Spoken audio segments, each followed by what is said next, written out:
Now we're going to hear from Lisa Pohlman, who is from the Riley County Humane Society, and that is our Helping Hands recipient for the month of December. So during the offertory, you will have a chance to donate to either UUFM or to the Helping Hands Society. Lisa? Hello, so can everyone hear me? Yes. Share my screen.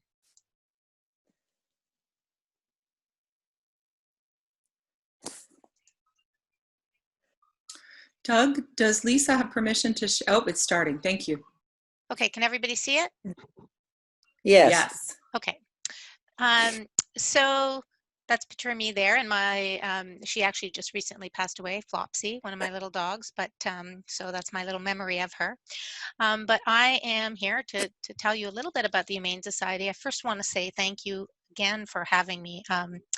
You know, your continued support, you've been supporting us for quite a few years now, and we are really grateful, and especially this year when our donations have significantly decreased, yet the need has significantly increased, and we have a new program that I'm excited to tell you about. But just a little bit about us. So we are a registered charity, so 501c3, and we are entirely volunteer and foster based. So all of the animals that are in our program are in foster homes in the community. And we really have two major branches or programs, and then each of those is divided further. We have the Rescue, Foster, and Adoption program, which is what I think we're most well known for. And so basically, I'm going to tell you a little bit more about that, but basically that program relies on our fosters, and if you have an interest in fostering, we can always use your help. And then we have our assistance program. So just a little bit more about each program. So the Rescue, Foster, and Adoption program, we take adoptable pets from overcrowded shelters or owner surrenders, and then we place them in foster homes in the community.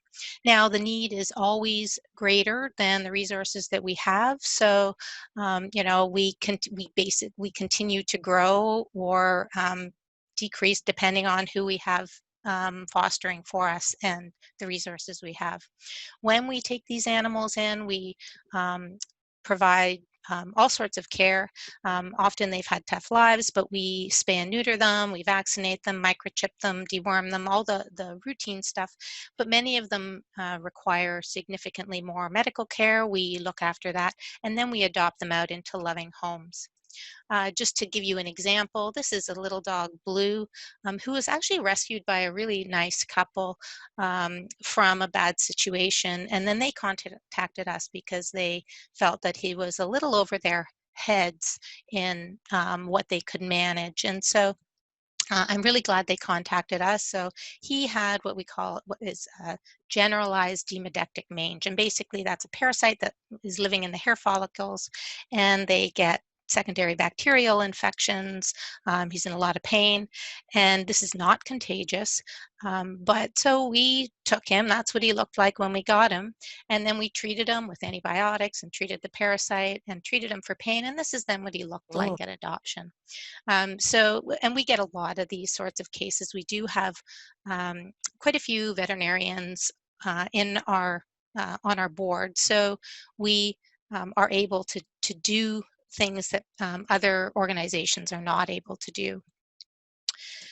And then just currently some of the animals, we have many more on our website, and if you follow our Facebook page, some of the puppies and kittens go relatively quickly. But this is Nikki, she's a diabetic. She does not like cats at all, and she probably wouldn't be great with kids, but she's a great little dog if somebody was, we've had her for a bit, so that's why I'm showing her. And then we have Mr. Moss. He'd love a home before Christmas, but he gets along great with other animals. He actually came to us with head trauma after being hit by a car, but he's doing really, really well now, perfectly healthy.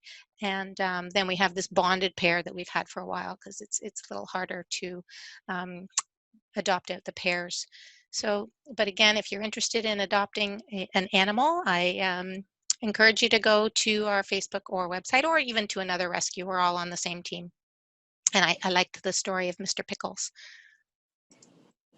So for assistance, and we're really proud of this, because this is we're really the only organization that I know of that offers these sorts of community programs in the area. So this is again broken down. So we have our medical assistance, which is, a lot of it or most of it is preventive care. So spay, neuter, and vaccinations. We do help periodically with other medical issues that, people that have pets that are experiencing financial hardship, they contact us, and we want to see what we can do to help. The new program that I was saying I'm really proud of is the Emergency Pet Food Pantry. Now, this, even though we have always, supplied food to people when they contact us, this is a much bigger program in and of itself. And I really have to give a shout out to Mike Benalla from Sunflower Pet Supplies, because he actually contacted us last spring when COVID hit, when people had lost jobs or were having, more need, and asked if we would be interested in starting something like an emergency pet food pantry up, and then he would be willing to donate, and he's donated a lot. And then we also applied for a grant from the Carolyn Pine Foundation and received that. So basically the mission of this is so that people don't have to choose between feeding themselves and feeding their pets, but also we want to help keep loved pets in homes, because especially in times of isolation, we all know that pets are great companions, and we don't believe that financial hardship should be a reason that somebody can't keep their companion. So this is the pickup. People apply for this. They can pick up their food. Twice a month we have the pickups on the first and third Saturdays of the month. And again, there's more information on our Facebook page and website. And then we're currently in Colony Square. That's where we're having them. And then, just because we've had to be a little bit more creative, we are having a candle sale. So if anybody's interested in purchasing, we have 6 different candles. These were all donated, so all proceeds go to the Humane Society. But I again really thank you for having us, and I hope everybody stays safe and well in this very difficult and unprecedented time. Borrowing some words from Frederick Gillis, we share and find strength and common purpose in the spirit of community, and turn our minds and hearts toward one another, seeking to bring into our circle of love and concern all who need our love and support, those who are ill, those who are in pain, either in body or in spirit, those who are lonely, those who have been wronged.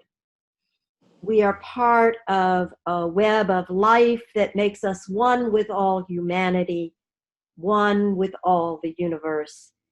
We're grateful for the miracle of consciousness that we share, the consciousness that gives us the power to remember, to love, and to care. I want to thank everyone for the caring and concern that I have felt as I've been diagnosed with COVID. And I'm also joyful that we're in this modality where I can actually be with you this morning.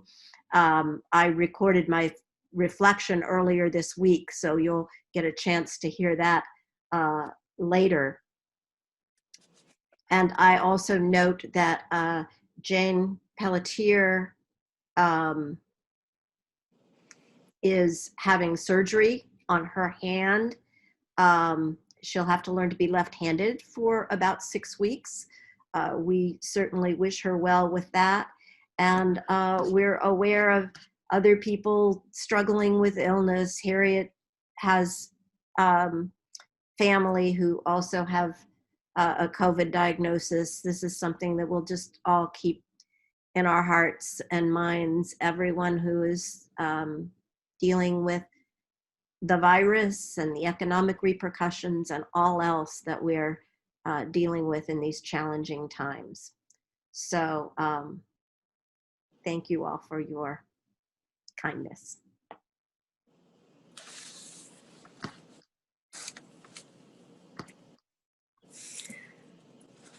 To most of us, December means winter.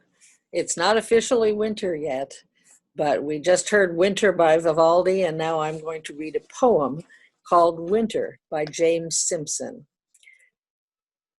We will now hear Find a Stillness, a Unitarian hymn sung by the First Unitarian Universalist Society of San Francisco.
What is it about still life paintings and photography? The practice of still life art has existed at least since the ancient Egyptians and has been cast in most every style imaginable: realism, impressionism, cubism, pop. There's nothing special about the objects selected, nothing unusual or necessarily beautiful, not in any ordinary sense of the word beautiful, just fruit or bottles or books or vases or flowers or some combination, ordinary things. The Tate Museum defines the subject of still life as anything that does not move and or is dead. So why do we call it a still life? What is it that lives in a still life? What accounts for the persistence of the form? Let's take a look for a moment.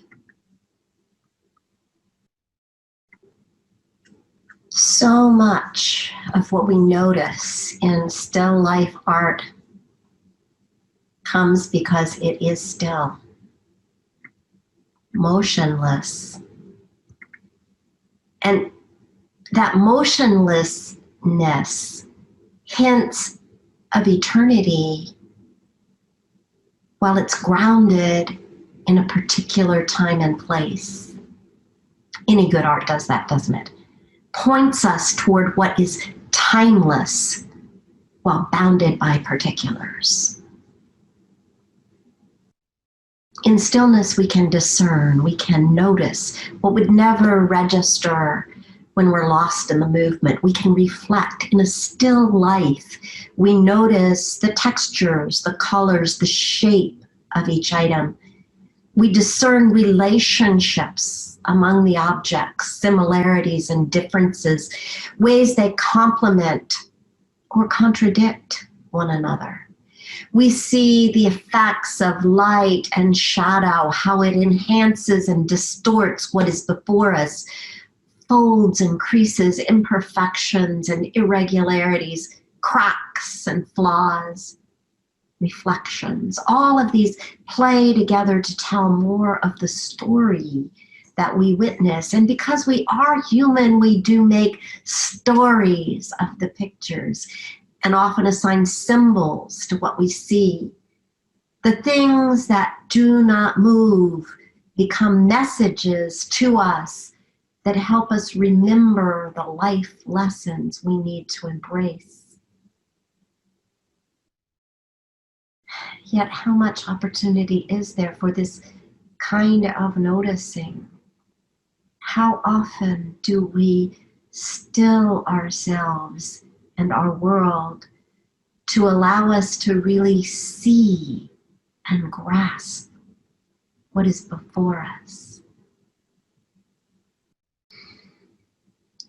I have been sick this week. It has slowed me down. My brain is less agile than usual. I have had to be a lot more still. It's not my usual pattern or way. Usually I have to force myself to sit and meditate, even though I know what a difference it makes when I do it. This week, though, as I have coped with being ill, I have been more still. A well-known verse from the Psalms invites us to be still and know that I am God. And while that may work quite well, as is for the theists among us, I believe everyone can glean something from the verse. First of all, I'd like to invite us to think of the verse from a slightly different perspective. Be still and know that you are not God. Because this is one of the first insights that stillness offers us, the recognition that the choices we have, the actions we can take are limited. We do not have omnipotence or anything like it.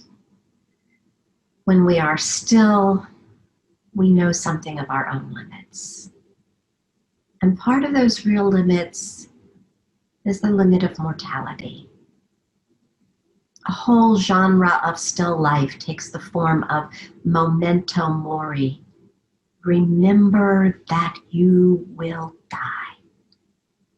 Skulls, yes, but also fruit that is rotting, cut flowers, candles, all symbols of the ephemeral nature of life, the certainty of death.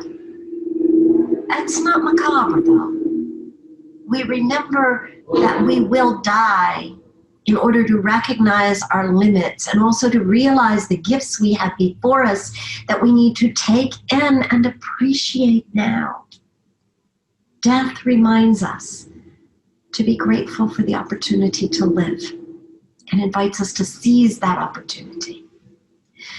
A little later genre of still life is the vanitas, based on the verses of Ecclesiastes, one of my favorite biblical books. Vanity, vanity, all is vanity. These still lifes depict the treasures of life, musical instruments, books, wine, scientific tools, alongside the skulls or rotting debris. We saw one of those in the slides. All the pleasures of life will disappear as we return to death. All the victories of life, the wisdom attained, the battles fought and won or lost, the discoveries made, the emblems of power, none of them outlast death. Or do they? Sometimes there's a hint, just a little hint, that something endures longer than the human associated with it, and that may make the difference. Be still and know that you are not God.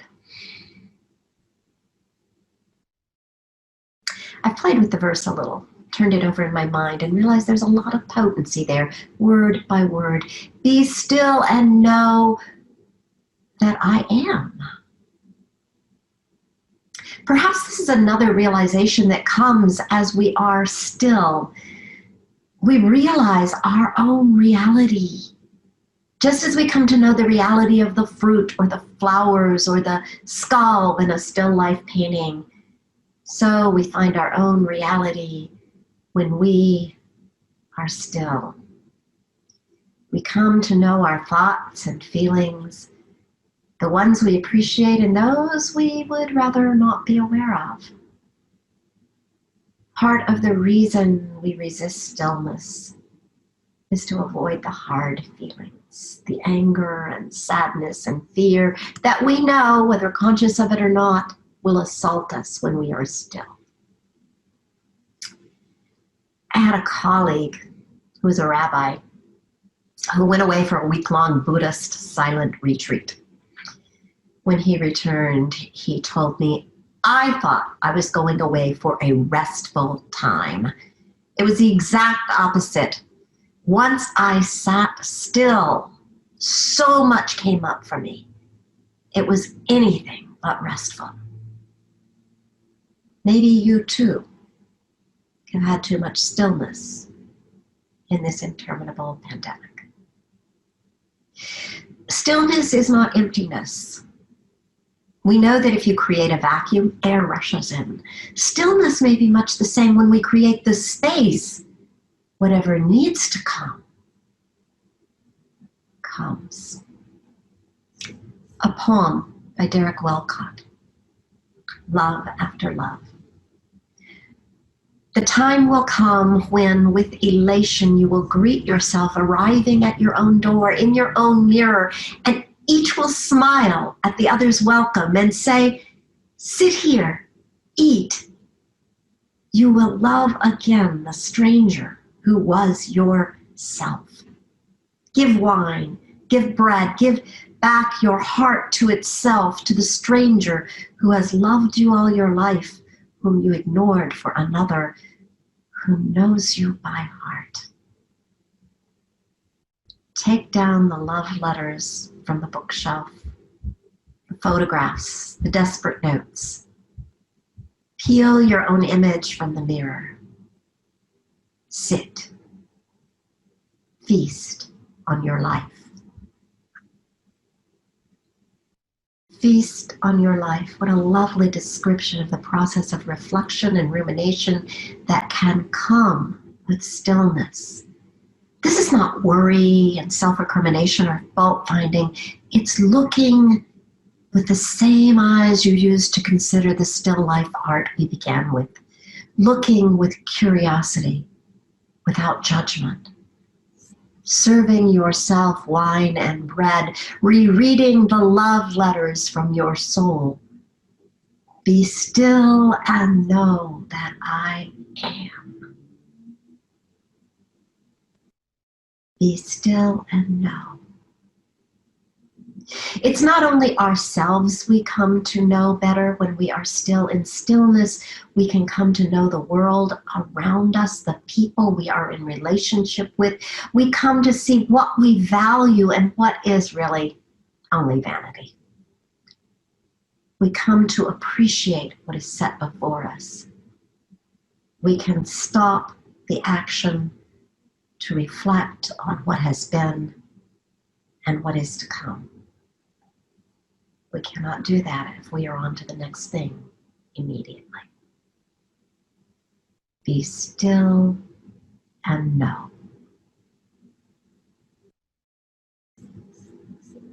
Be still.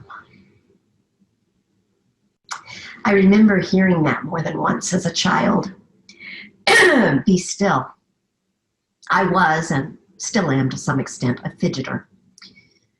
Calming my body, though, making it be still, is nothing compared to calming my mind. Monkey mind is a real thing. The Buddhist concept envisions the mind as full not of regular old lively monkeys, but of drunk monkeys jumping around and chattering. Sometimes I find myself going over and over what I have to do, or suddenly remembering a long past regret that lives on, or I take myself out of the moment with the complaints I have, real or imagined, about what is going on, or often as not, my mind jumping from one of these incomplete thoughts to another. Be still. Another translation of be still that I find helpful is cease striving. Sometimes, if I can simply not try so hard, let go of what I am pushing for, calm will simply come. Other times, I have to tame the monkeys.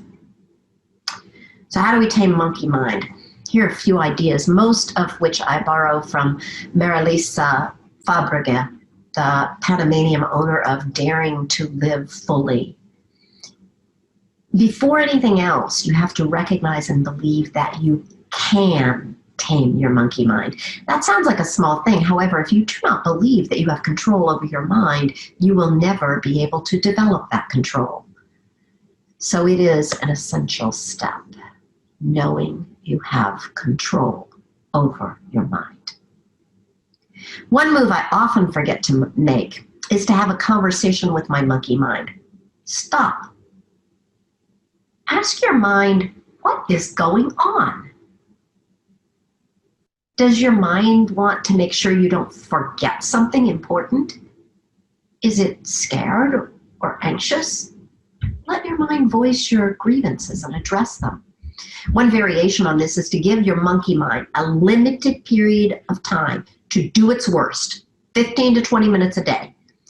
You might write it all down, all the mess of it, the thoughts, the feelings, the judgments. Then if monkey mind starts some other time, set strict limits. No, this is not monkey mind time. You'll get your time again tomorrow. It may sound silly, but your mind can learn that it only gets to act up in a limited way. Another approach is to analyze what's going on. Here's one called the ABC technique.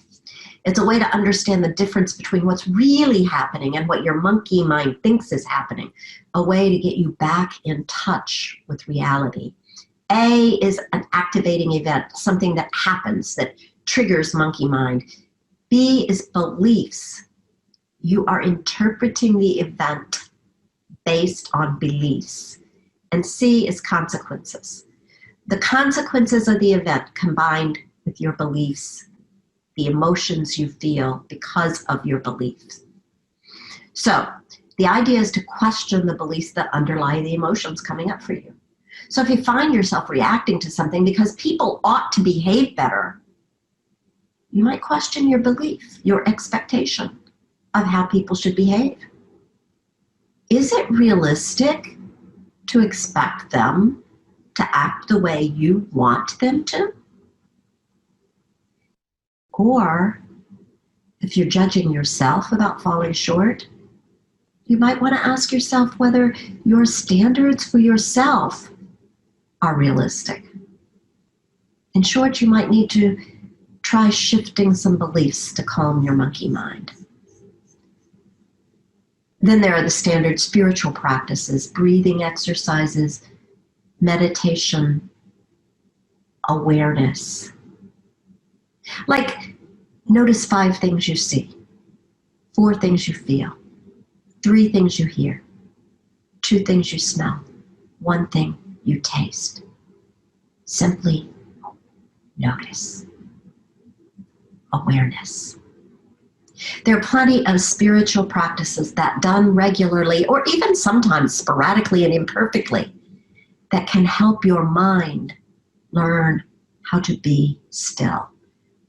And once you learn to be still, to still your mind, you can notice and know the ordinary things, their charm, their usefulness, even their beauty. You come into your place in the world in relation to all the rest of it and find the life in the stillness so that you can simply be. Thank you, Jonalu, for that reflection. You indeed gave us much on which to reflect. We will end with our closing hymn, which is For the Beauty of the Earth. And I will remind you that after that, we'll be invited into breakout rooms so that we can meet each other and chat, or you can stay in the larger body for coffee and conversation. We appreciate having you here today and hope you'll come back and join us next time.